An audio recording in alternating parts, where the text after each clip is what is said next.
Hello everyone, स्वागत है आप सबका हमारे यूट्यूब चैनल पर। आज की इस वीडियो में हम आपको थर्ड ग्रेड टीचर के एग्ज़ाम के 17 जनवरी 2026 के क्वेश्चन आंसर कराने वाले हैं। तो भाइयों चलते हैं हम पहले क्वेश्चन की तरफ, जो कि आपका दिया गया है। तमिलनाडु का मुप्पंडम पेरुंगुड़ी क्षेत्र किसके लिए प्रसिद्ध है? तो भाई यह क्षेत्र जो ऑप्शन दिया गया था, जल विद्युत ऊर्जा, पवन ऊर्जा, परमाणु ऊर्जा और सौर ऊर्जा। तो भाइयों इसका आंसर सही आंसर रहने वाला है पवन ऊर्जा, जो कि तमिलनाडु के मुप्पंडल पेरंगुड़ी क्षेत्र के लिए प्रसिद्ध है। तो आइए इसका आंसर हो जाएगा बी, बिल्कुल सही आंसर हो जाएगा। नेक्स्ट क्वेश्चन की तरफ चलते हैं। निम्नलिखित निम्नलिखित पर्वत श्रृंखलाओं का दक्षिण से उत्तर की ओर सही क्रम है। तो भाइयों यह पूछ रहा है दक्षिण से उत्तर की ओर, मतलब कि साउथ से नॉर्थ की ओर पूछ रहा है। तो भाइयों यहाँ पर 4 ऑप्शन दिए गए हैं आपको। यह नॉर्थ से, यह दक्षिण से उत्तर की ओर पूछ रहा है। तो भाइयों हम आपको बता देते हैं। इसका आंसर रहने वाला है, सबसे पहले होगा पी पंजाल, इसके बाद जस्कर, लद्दाख और कराकोरम। ये इसका बिल्कुल सही आंसर होने वाला है। तो आंसर हो जाएगा सही ए। जितने भी लोग भाइयों एग्जाम देकर आए हैं, अपने आंसरों को आंसर की से मिला लीजिए, और आपके जितने भी आंसर सही बैठते हैं आप हमें कमेंट सेक्शन में बताइए। अब चलते हैं भाइयों नेक्स्ट क्वेश्चन की तरफ। जितने भी लोग भाइयों चैनल पर नए आए हो, वो चैनल को सब्सक्राइब कर देना और वीडियो को भाइयों अपने दोस्तों को शेयर कर देना, जिससे कि वो भी अपने आंसरों को मिला लें। और अब चलते हैं नेक्स्ट क्वेश्चन की तरफ। भारत के कौन से राज्य में अधिकतम मोनोजाइट का निक्षेप पाए जाते हैं? तो भाइयों ऑप्शन दिए गए हैं कर्नाटक, ओडिशा, तमिलनाडु और केरल। तो भारत का वह कौन सा राज्य है? तो भाइयों इसका सही आंसर रहने वाला है केरल। तो आंसर सी, आंसर डी इसका सही हो जाएगा। अब नेक्स्ट क्वेश्चन हम बात कर लेते हैं। नीचे दिए गए कथन दिए गए, जिनमें से एक को अभिकथन ए तथा दूसरे को कथन बी आर कहा गया है। अभिकथन ए, दक्कन ट्रैप भूमिगत जल भंडार में विपन्न है। इसका कारण दिया गया है दक्कन ट्रैप के ऊपर 1000 मीटर से अधिक मोटी अप्रवेश्य बेसाल्ट चट्टानों की परत है। तो भाइयों यह पूछ रहा है नीचे दिए गए कूट से सही उत्तर चुनिए। तो भाई हमको बताना है। तो भाइयों इनमें से सही आंसर हो जाएगा सी, ए तथा आर दोनों सही हैं। नेक्स्ट क्वेश्चन हम बात कर लेते हैं 5वें की। निम्नलिखित में से कौन सा प्रोटोजोआ आत का अतिवृद्ध मानव कहा जाता है? तो भाइयों इसका सही आंसर होने वाला है जियार्डिया, जो कि सी आंसर सही सी हो जाएगा। अब नेक्स्ट क्वेश्चन की बात कर लेते हैं। Next question number 6। निम्नलिखित में से कौन सी एंजाइमों की रासायनिक प्रकृति होती है? तो भाइयों ऑप्शन दिए गए हैं प्रोटीन, विटामिन, लिपिड, कार्बोहाइड्रेट। तो भाइयों एंजाइमों की रासायनिक प्रकृति होती है भाइयों प्रोटीन। तो अंश इसका सही आंसर हो जाएगा भाइयों ए। अब नेक्स्ट क्वेश्चन की हम बात कर लेते हैं। निम्नलिखित में से कौन सा कोयला उत्पादन क्षेत्र छत्तीसगढ़ में स्थित नहीं है? तो भाइयों झिल्लीमिली, बाराजोरा, सोनहट और चिरीमरी में से भाइयों बारजोरा छत्तीसगढ़ में नहीं है। तो आंसर हो जाएगा भाइयों बी।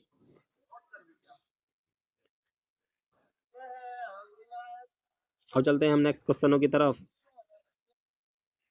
Question number 8। किसने नील की खेती के संबंध में चंपारण में महात्मा गांधी को आमंत्रित किया था? तो राजकुमार शुक्ला, मोतीलाल नेहरू, जेबी कृपलानी और राजेंद्र प्रसाद। तो भाइयों इसमें से सही आंसर हो जाएगा राजकुमार शुक्ला, ए सही आंसर है। नेक्स्ट क्वेश्चन की तरफ चलते हैं। झुलसी टांगे वाले मनुष्य किस राजा की उपाधि थी? तो भाइयों झुलसी टांग वाले मनुष्य किस राजा की उपाधि थी? तो भाइयों इसका सही आंसर रहने वाला है कारकिलन, सी इसका सही आंसर हो जाएगा। नेक्स्ट क्वेश्चन की हम बात कर लेते हैं। ये तुम्हें भाइयों सूची 1 को सूची 2 से सम्मिलित करना है। तो इसमें दिया गया है भाइयों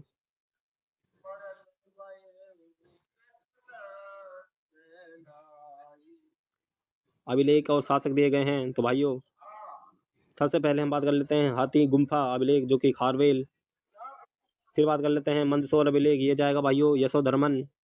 फिर बात कर लेते हैं ऐहोल अभिलेख की, जो कि भाइयों पुलकेशिन द्वितीय के शासक हैं। और नासिक गुरहा लेख भाइयों पुलवामी। तो 2 हो जाएगा। तो भाइयों इसका सही आंसर रहने वाला है भाइयों 1432। तो भाइयों ए इसका सही आंसर हो जाएगा, बिल्कुल सही। जितने भी लोग देख रहे हैं भाइयों अपने अपने क्वेश्चनों को मिला लेना और ज़्यादा से ज़्यादा शेयर कर देना। नेक्स्ट क्वेश्चन की बात कर लेते हैं। भारतीय संविधान का अनुच्छेद 17 संबंधित है। तो भाइयों विधि के समक्ष समानता, प्रेस की स्वतंत्रता, उपाधियों का अंत। तो भाइयों इसमें इसका आंसर रहने वाला है अस्पृश्यता का अंत, मतलब कि अनटचेबिलिटी को यह दर्शाता है। नेक्स्ट क्वेश्चन हम बात कर लेते हैं। निम्नलिखित में से कौन सा सही सुमेलित है? तो भाइयों इनमें से कौन सा चित्रकार है जो कि शासक थे, तो इसमें से कौन सा सही है, इसका आंसर हमको देना है। तो भाइयों इसकी बात कर लेते हैं हम। मनोहर, अकबर, दशवंत, जहांगीर। तो भाई इसका सही आंसर रहने वाला भाइयों फकीरुल्लाह, जो कि शाहजहां के दरबार में रहते थे। नेक्स्ट क्वेश्चन हम बात कर लेते हैं। Question number 13।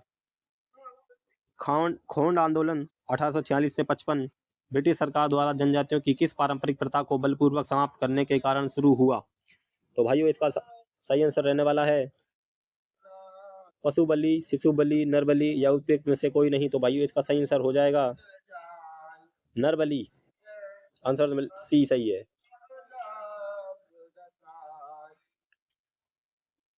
नेक्स्ट क्वेश्चन हम बात कर लेते हैं।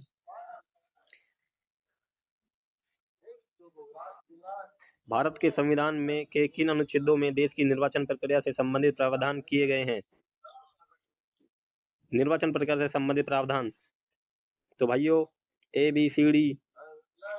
तो इसका सही आंसर होने वाला है भाइयों सी, अनुच्छेद 324 से 329। तो 14 का हो जाएगा भाइयों सी आंसर, जो कि आर्टिकल 324 से 329 में निर्वाचन प्रक्रिया के समय से संबंधित होते हैं। नेक्स्ट क्वेश्चन हम बात कर लेते हैं। भारतीय उद्योगपति रतन टाटा, जिनका निधन वर्ष 2024 में हुआ, को पद्म विभूषण अवार्ड किस वर्ष दिया गया? जो कि भाइयों रतन टाटा थे, उन्हें पद्म विभूषण से सम्मानित किया गया था। तो आंसर सही रहने वाला है 2008। आंसर हो जाएगा डी। अब नेक्स्ट क्वेश्चन हम बात कर लेते हैं। Question number 16। 2024 में शुरू की गई उत्तर प्रदेश मुख्यमंत्री युवा उद्यमी विकास अभियान योजना के न्यूनतम शैक्षणिक योग्यता क्या है? तो भाइयों इसकी न्यूनतम जो शैक्षणिक योग्यता है वह है कक्षा 8। तो आंसर हो जाएगा डी।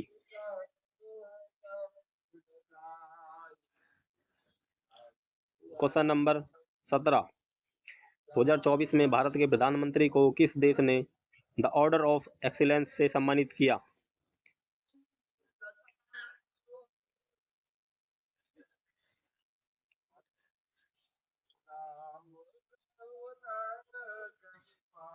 तो भाइयों इसका सही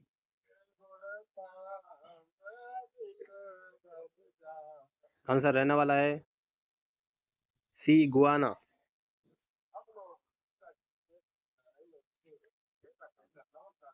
अब बात कर लेते हैं नेक्स्ट क्वेश्चन की। भारत सरकार ने यूक्रेन में उत्पन्न संकट के बाद फंसे भारतीय नागरिकों को वापस लाने के लिए किए गए ऑपरेशन का क्या नाम रखा गया था? तो भाइयों इसका आंसर सही रहने वाला ए बी सी डी। तो ऑपरेशन इसका सही होने वाला है ऑपरेशन गंगा। तो डी इसका सही हो जाएगा आंसर। नेक्स्ट क्वेश्चन हम बात कर लेते हैं। निम्नलिखित में से कौन सा सही सुमेलित नहीं है? तो अनुच्छेद 156 राज्यपाल की पदावधि, ये बिल्कुल सही है। अनुच्छेद 154 राज्यपाल का कार्यकारी पदाधिकार, ये भी सही है। अनुच्छेद 155 राज्यपाल को हटाना, ये भाइयों गलत है। तो आंसर हो जाएगा भाइयों आपको सी। और अनुच्छेद 153 राज्यपाल का पद, ये भी सही है। नेक्स्ट क्वेश्चन हम बात कर लेते हैं। निम्नलिखित में से स्वतंत्र भारत में सर्वोच्च न्यायालय के मुख्य न्यायाधीश का सबसे लंबा कार्यकाल किसका रहा? तो भाइयों रंगनाथ मिश्र, के जी बालकृष्ण। तो भाइयों इसका सही आंसर हो जाएगा D, why we Chandrachud.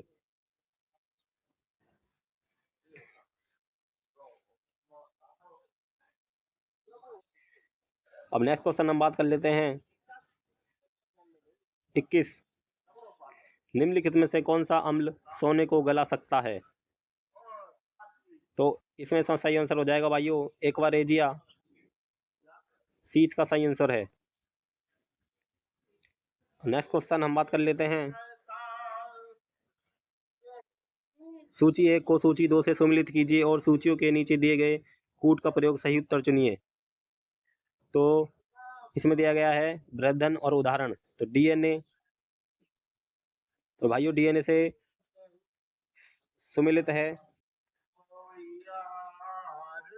DNA सम्मिलित है भाइयों जीन को एनकोड करे से, ए तीसरे से, और भाइयों बी कोशिका झिल्ली से, सेलुलोज कोशिका भित्ति से, और स्टार्च भाइयों ऊर्जा भंडारण से।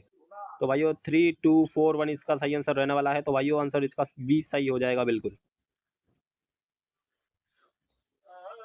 अब बात कर लेते हैं नेक्स्ट क्वेश्चन की। नीचे 2 कथन दिए गए हैं जिनमें से एक को अभिकथन ए तथा दूसरे को कारण आर कहा गया है। ए पृथ्वी एकमात्र ग्रह है जिसमें जीवन है और पृथ्वी पर एक वातावरण है जो ऑक्सीजन, नाइट्रोजन एवं कार्बन डाइऑक्साइड का मिश्रण है। तो भाइयों इसमें से बताना है कौन सा उत्तर सही है। तो भाइयों ए तथा आर दोनों ही सही है, किंतु आर ए की सही व्याख्या नहीं करता। तो आंसर डी इसका सही हो जाएगा भाइयों। अब बात कर लेते हैं नेक्स्ट क्वेश्चन की। विश्व हृदय दिवस प्रत्येक वर्ष किस विधि को मनाते हैं। तो भाइयों heart day, world heart day कब मनाया जाता है। तो भाइयों इसका सही आंसर रहने वाला है 28 सितंबर को। तो आंसर डी इसका सही हो जाएगा। नेक्स्ट क्वेश्चन बात कर लेते हैं। भारत की पहली बुलेट ट्रेन जो अहमदाबाद मुंबई के बीच चलानी है निम्नलिखित से एक देश की सहायता की तैयार की जा रही है। किस देश की सहायता से तैयार की जा रही है। तो आंसर रहने वाला है भाइयों जापान। ए इसका सही आंसर हो जाएगा।